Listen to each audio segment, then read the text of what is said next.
Hello friends, welcome to the future academy. आपका बहुत बहुत स्वागत है। मैं आपका दोस्त एंड होस्ट मिस्टर हिमांशु इस प्लेटफॉर्म पे बहुत बहुत स्वागत करता हूँ। पिछले एक्सरसाइज में हम लोग एग्जाम्पल के सारे सवाल किए थे, जिसमें से 1, 2, 3 आपके सारे एग्जाम्पल अर्थमेटिक प्रोग्रेशन के करवा दिए गए थे। उम्मीद करते हैं वो सवाल आपको समझ में आया होगा। आज हम लोग उसी सीरीज को आगे बढ़ाते हुए अर्थमेटिक प्रोग्रेशन का एनसीईआरटी का चैप्टर 5 के एक्सरसाइज 5.1 के पहले सवाल को करेंगे और इस सवाल में अच्छे से समझने की कोशिश करेंगे कि क्या बोल रहा है, क्या निकालना है और इसको कैसे निकालते हैं। आपको एक एक पॉइंट एक एक तरीके से अच्छे से समझाने की कोशिश करेंगे ताकि आपको अच्छे से समझ में आए। चलिए बिना देर किए शुरू करते हैं। ये आपका एनसीईआरटी चैप्टर 5 अर्थमेटिक प्रोग्रेशन का पहला सवाल का पहला क्वेश्चन लिखा हुआ है कि 5.1 में कि in which of the following situation does the list of the number involve make an arithmetic progression and why. बोल रहे हैं कि स्टेटमेंट में लिखा गया, क्या ये स्टेटमेंट आपका एनसीईआरटी का क्वेश्चन है। ये स्टेटमेंट क्या एपी में है? अगर एपी में है तो क्यों है वो आपको बताना है। तो बाबू आपको पहले भी बता चुके हैं कि अगर वो एपी में होगा दैट मीन्स उसके सारे कॉमन डिफरेंस हर अगले टर्म का पिछले टर्म के माइनस करने पे जो अगर डिफरेंस आता है उसको हम लोग कॉमन डिफरेंस कहते हैं। और वो कॉमन डिफरेंस अगर सारे का सारे बराबर हों तो वो हमारा क्या कहलाता है, पूरा सीरीज एपी में होगा। जैसे यहाँ पे लिखा हुआ है कि the taxi fare after each kilometre when the fair is ₹15 and for the first kilometre and ₹8 each additional kilometre. That means पहला किलोमीटर जब वो चलता है तब वो टैक्सी फेयर कितना लेता है, ₹15। लेकिन इसके बाद जितना भी किलोमीटर चलता है वो हर अगले किलोमीटर पर ₹8 एक्स्ट्रा ऐड करता है। तो सबसे पहले मान लेते हैं कि फर्स्ट किलोमीटर मतलब A1 मान लिए, उसको चलने में कितना रुपीस लिया, ₹15। लेकिन अगर जब A2 निकालेंगे हम तो A2 में मतलब अगला किलोमीटर जब निकालेंगे तो अगले किलोमीटर में ये फर्स्ट किलोमीटर का यहाँ पे डिनोट कर देते हैं, फर्स्ट किलोमीटर। सेकेंड किलोमीटर मतलब नेक्स्ट किलोमीटर में क्या करेंगे, 15 में हम 8 ऐड कर देंगे तो डेट मीन इसका हो जाएगा 23। फिर हम इसका नेक्स्ट किलोमीटर में अगर निकालने की कोशिश करें तो नेक्स्ट किलोमीटर A3 निकालेंगे तो यहाँ से 23 में फिर 8 ऐड हो जाएगा। तो इस तरह 23 और 8 कितना हो जाएगा आपका 31। इसी तरह इसका नेक्स्ट फिर निकालने की कोशिश करेंगे किलोमीटर तो A4 निकल जाएगा आपका 31 + 8 39। इस तरह हम यहाँ पे देख रहे हैं कि हर एक टर्म के बीच में डिफरेंस कितना है आपका 8 है, इसके बीच में डिफरेंस 8 है। इस तरह कि जितना भी ये सीरीज निकल रहा है वो हमारा सीरीज का बीच का डिफरेंस सारे में 8 आ रहा है। इस तरह हम कह सकते हैं कि ये स्टेटमेंट हमारा एपी में है। और एपी में क्यों है, क्योंकि हर स्टेटमेंट में हर टर्म के बीच का कॉमन डिफरेंस क्या है, इक्वल है। इस तरह हम कह सकते हैं कि ये हमारा स्टेटमेंट एपी में है।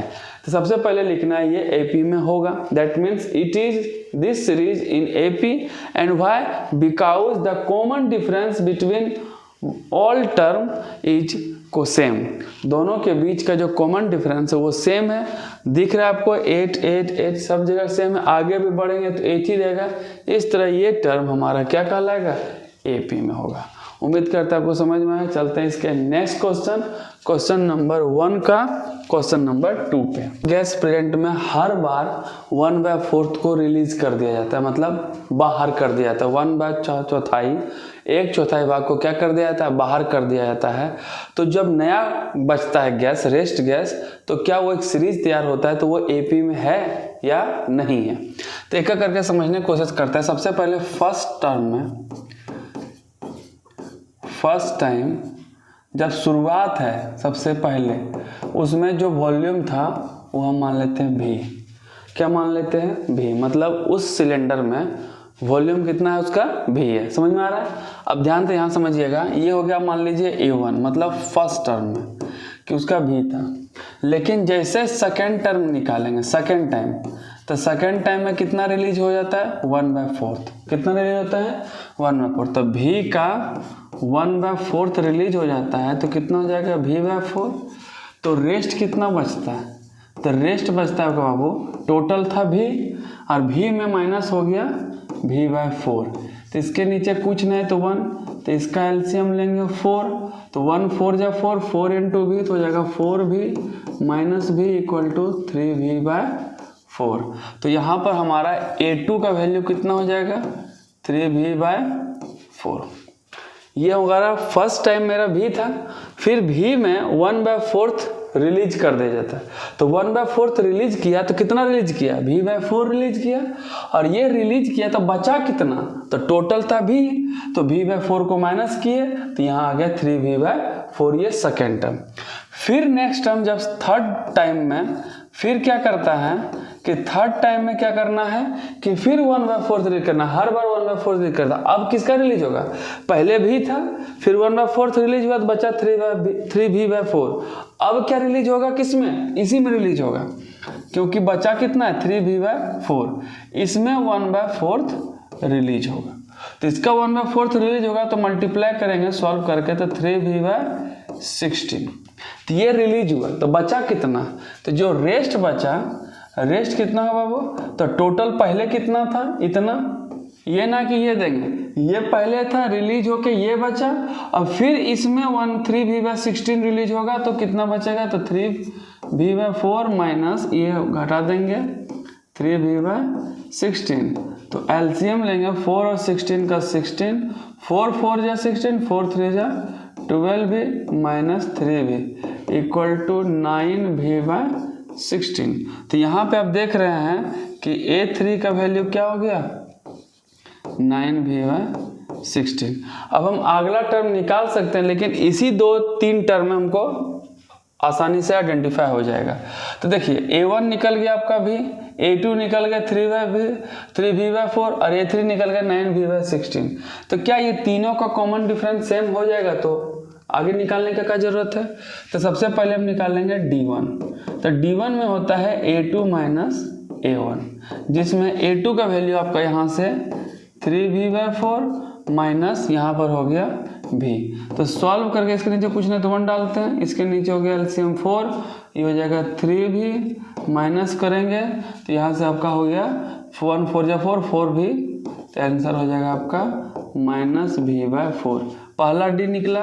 फिर d2 अगर निकालेंगे तो a3 माइनस a2 करेंगे, तो a3 का वैल्यू आप जस्ट निकाले हैं 9v/16 और a2 का वैल्यू कितना है, तो a2 का वैल्यू 3v/4। इसको सॉल्व करेंगे हम 16 4 का एलसीएम 16, 16 1 जा 16 तो 9v माइनस 4 4 जा 4 3 जा 12v। तो सॉल्व करेंगे तो माइनस 3v/ कितना हो जाएगा 16। इस तरह यहाँ पे देख रहे हैं माइनस 3v/16, यहाँ माइनस v/16, क्या d1 इक्वल d2 है, नहीं, इसलिए ये AP में नहीं होगा। रीजन क्या देंगे, क्योंकि इसका कॉमन डिफरेंस माइनस v/4 और यहाँ पे ये 16 माइनस v/16 जो कि बराबर नहीं है। इस तरह ये स्टेटमेंट हमारा AP में नहीं होगा। ठीक है, चलते हैं इसके नेक्स्ट क्वेश्चन पे।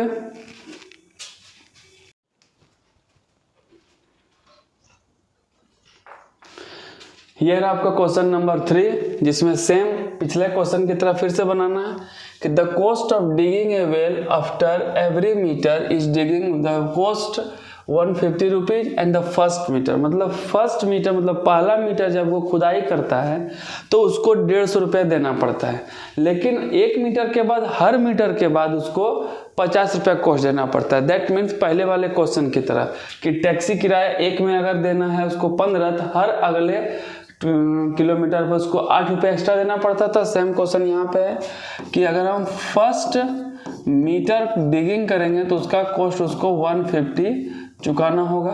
तो सेकेंड मीटर के लिए क्या करेंगे बाबू, तो सेकेंड मीटर के लिए 150 में +5 कर देंगे, 50 कर देंगे। क्यों, क्योंकि पहला किलोमीटर 150 रुपया लेता है, लेकिन उसका नेक्स्ट में 50 रुपया एक्स्ट्रा लेने लगता है। तो 150 पहले मीटर था, सेकेंड मीटर करेंगे तो 150 पहले का और फिर 50 हो जाएगा आपका 200 रुपया। थर्ड मीटर के लिए क्या करेंगे, फिर 50 रुपया ऐड होगा। शुरू वाला फर्स्ट मीटर में फिक्स है 150 लेगा, लेकिन उसके बाद जितना मीटर हम आगे बढ़ेंगे सब में 50 रुपया लेगा। तो 150 ये हो गया सेकेंड मीटर के लिए, 150 + 50 200। थर्ड मीटर के लिए 200 + 50 = 250 हो जाएगा। फोर्थ मीटर के लिए तो 250 + 50 हो जाएगा आपका 300। इस तरह आपको दिख रहा है कि इसमें फर्स्ट दो के बीच का डिफरेंस 50 है, ये D1 हो गया। इसके बीच का डिफरेंस भी 50 है, ये D2 हो गया। इसके बीच का भी डिफरेंस 50 है, ये भी D3 हो गया। इस तरह तीनों आपस में क्या है, ये D1 D2 D3 इक्वल है, जिससे पता चलता है कि ये हमारा पूरा सीरीज AP में है। और AP में क्यों है, क्योंकि इसका कॉमन डिफरेंस सेम है। उम्मीद करते हैं क्वेश्चन भी समझ में आ गया। इसके चलते हैं फर्स्ट का क्वेश्चन नंबर 4 में लिखा है कि the amount of money in the account every year when 10,000 is deposited at the compound interest eight 8% per annum. मतलब यहाँ पे कंपाउंड इंटरेस्ट निकालना है आपको हर साल। तो आपको बता दें कि कंपाउंड इंटरेस्ट जो होता है सिंपल इंटरेस्ट से अलग होता है। सिंपल इंटरेस्ट में प्रिंसिपल हर साल सेम होते हैं, लेकिन कंपाउंड इंटरेस्ट में प्रिंसिपल हर साल सेम नहीं होता है, क्योंकि जो उसका इंटरेस्ट होता है वो इंटरेस्ट कंपाउंड इंटरेस्ट के प्रिंसिपल में ऐड हो जाता है और हर साल प्रिंसिपल उसका चेंज हो जाता है। तो यहाँ पे कुछ ऐसे ही होंगे। इसमें सबसे पहले फर्स्ट ईयर का अगर हम इंटरेस्ट निकालने की कोशिश करें तो फर्स्ट ईयर का सिंपल इंटरेस्ट और कंपाउंड इंटरेस्ट दोनों सेम होते हैं। तो फर्स्ट ईयर का जो इंटरेस्ट निकलेगा फॉर्मूला होता है P × R × T/100। नेक्स्ट में प्रिंसिपल P है तो P का हो जाएगा 10,000 × R हो गया 8 × 1/100। तो ये 100 आपका कट गया तो बच गया आपका 800।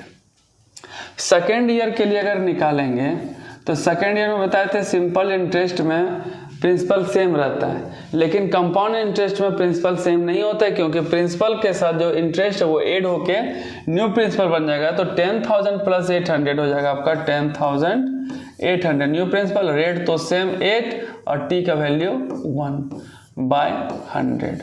तो 100 कट गया, मल्टीप्लाई करेंगे 108 × 8 तो 8 × 64 6 8 864 रुपया आया।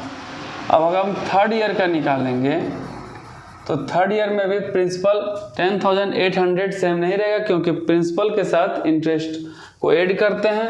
तो 044 066 88 16 1 1 ये आपका आ गया न्यू प्रिंसिपल। इसके साथ फिर मल्टीप्लाई करेंगे रेट × टाइम/100। इसको मल्टीप्लाई करते हैं तो 8 4 × 32 अच्छा 3 8 6 × 48 48 और 3 48 3 आपका हो जाएगा 48 49 50 51 51 का 1 बचा 5 8 6 × 48 और 5 48 और 5 53। फिर आपका 8 और 5 हो जाएगा 13 और 8 1 जा 8 और 8 और 8 9 हो जाएगा 333 12/100। इस तरह हम डिवाइड करेंगे तो ये हो जाएगा आपका 933.12। इस तरह बाबू यहाँ देख रहे हैं कि ये फर्स्ट ईयर के लिए ये जो आया ये आपका A1 हो गया, ये आपका A2 हो गया और ये आपका A3 हो गया। मतलब फर्स्ट ईयर के लिए 800, सेकेंड ईयर के लिए 864 और थर्ड ईयर के लिए 933.12 आया। अब इसके बीच का अगर डिफरेंस निकालेंगे तो 864 - 800 हो जाएगा 864 - 800 करेंगे तो इसका वैल्यू हो जाएगा 64। मतलब ये मेरा D1 निकल गया। अगर इसको और इसके बीच में माइनस करेंगे D2 निकालेंगे तो A3 - A2 करेंगे तो A3 का वैल्यू हो जाएगा 933.12 माइनस करेंगे 864.00 तो ये हो जाएगा 12.1349 1266, तो ये हो जाएगा 69.12। That means D1 not equal to D2। D1 का वैल्यू देखिए यहाँ 64 है, यहाँ पर 69.12। इससे पता चलता है कि इसके बीच का कॉमन डिफरेंस सेम नहीं है, इसलिए ये सीरीज आपका AP में नहीं है। ये पूरा जो क्वेश्चन चारों था, चारों इस तरह के क्वेश्चन ज़्यादातर पूछे नहीं जाते हैं, लेकिन आपको इससे आपको सहूलियत होगा समझने में, इससे आगे के क्वेश्चन को और अच्छे से समझ पाएंगे, क्योंकि NCERT थोड़ा क्वेश्चन ट्विस्टेड रहते हैं, इसलिए आप उसको बारीकी से समझें। समझाने का काम मेरा है, आपको प्रैक्टिस करना है, जी जान लगा के प्रैक्टिस करना है, उसके लिए हम आपके साथ हैं। उम्मीद करते हैं आपको समझ में आया होगा। मिलते हैं नए वीडियो के साथ, तब तक अपना ख्याल रखिए, खुश रहिए। जय हिंद।